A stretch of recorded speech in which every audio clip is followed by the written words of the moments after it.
Paano maging the one bago hanapin si the one? Sino ba ang nagdesisyon? Butas na, nadapa na nga kayo doon, bumalik pa kayo doon. Yun nga yung maganda doon eh, bata kayo nagkakilala, tumatagal yung panahon, pareho kayo nagmamature, hindi nyo pa na-appreciate na nagmamature kayo together, at the same time yung relationship nyo, pwede rin mag-mature together. Nang magkasama kayo. Yes, Nag-grow kayo ng magkahiwalay, pero nasa isang relasyon. Kasi kahit anong nararamdaman mo, everyday, hindi naman mag-a-adjust yung mundo para sa'yo. So, kailangan mo labanan yung pinagdadaanan mo at gawin yung dapat mong gawin sa buhay. Kahit may pinagdadaanan ka, kailangan tuloy lang. Hindi mo pwedeng iparamdam na malungkot ka, lumbok ka. Wala kang karapatan. Walang mararamdaman lahat ng lungkot pag mag-isa ka na.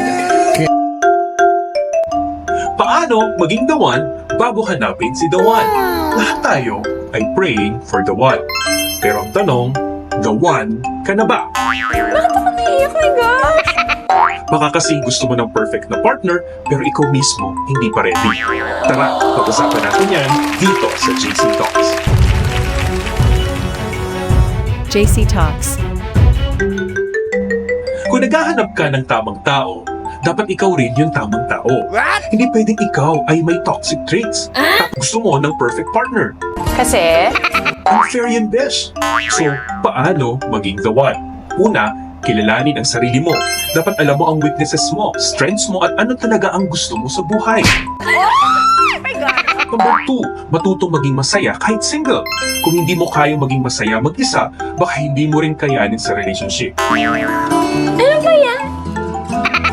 Huwag kang hanap ng forever kung ikaw mismo hindi pa ready. Number 3, mag-grow emotionally at spiritually. Kung emotional ka pa rin sa mga ex mong di nag-reply, baka di ka pa talaga ready. Ito mo nga, oh. Ay, napakatamis pala. Learn to grow and mature bago pumasok sa bagong relasyon. Pang-apat, maging responsible at independent. Hindi lang love ang importante, kailangan mo rin ng life skills. Mua. Marunong ka na bang maglaba? Marunong ka magluto, mag-budget, at tumayo sa sarili mong paa? Financially, ready ka na din ba?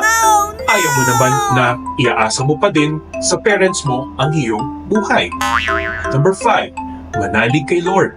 Ang pinaka-importante sa lahat, bago mo hanapin ang the one, hanapin mo muna si God sa buhay mo. Remember that. Put it in your mind.